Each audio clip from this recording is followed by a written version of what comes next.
Yaya!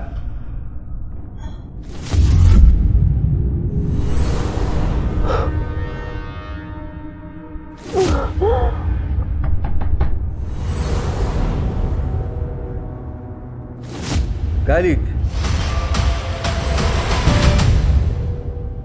Ina ka tafi gaban nan cikin jafaki haka? Na ɗauka da ka dawo, za ka je ka duba yaranka, ka ga ya suke. Ban hana ka ka taimaki 'ya'yanka ba. Sai in fasa kwai kowa ya rasa. Wannan wani irin rashin adalci ne. Baka isa ka bar ni ba Mahmud. Dole ne in yi matafkar hanci. Idan baki manta ba ke ce kika ce min baki shirya yin aure ba. Ni fa ban hana ka auren ta ba. Menene dalilin da yasa kika mai da kanki kamar kurma saboda kawai ba kya so ki fahimci abin da nake so in gaya miki. Auren ta za ka yi ba zai hana ka aure na ba nan da sati 3. Ba mu taɓa tsammanin hakan daga gare ki ba wallahi. Baba ne ya faɗa miki ko kuma baban ummi ne faɗa? Kin zo kin tsare mu ne sai mun faɗa miki wanda ya faɗa mana wannan magana? Wannan abin kwata-kwata baya mun daɗi. Da in ci gaba da zama da kai. Ai gwara na mutu. Ina fa da yadda zan yi dagula miki lissafi ki zauna a cikin gidan nan daɗi ko babu daɗi babu yadda zaki mu ci gaba da zama da ke har rai halinsa. A Allah.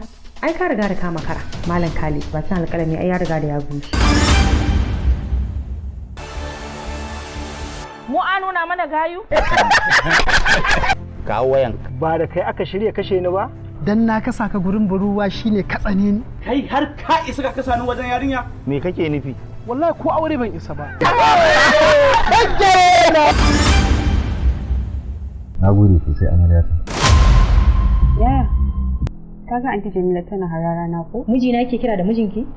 Sai yau ne ka tabbatar min da zargin da nake a zuciya. Kada ki saki kiransa da mijinki. Ina ga faracen ni rufe min baki. Har Khalid kike kira wai da mijinki mai jiran gado? Wa billahi azim sai na miki abin da har ki mutu ba za ki manta da ni ba. Ko da a ce ya aure ta. Ni ya aure da ni na yadda in zo su bi. Shi yasa na ji daɗin shigowar Zulaiha cikin rayuwata. Ya tabbata kai azzalimi ne. A nan gidan zan zauna har sai na kammala idana. Wai shi Khalid din bai da wata budurwa ce? Budurwa kuma? To me haɗin ki da budurwarsa? To amma me yasa ka sa iyayena suke fushi da ni? Abubuwan da ke sun ishe. Idan za a misali a ce anti Jamila ta mutu, za ka iya aure ne?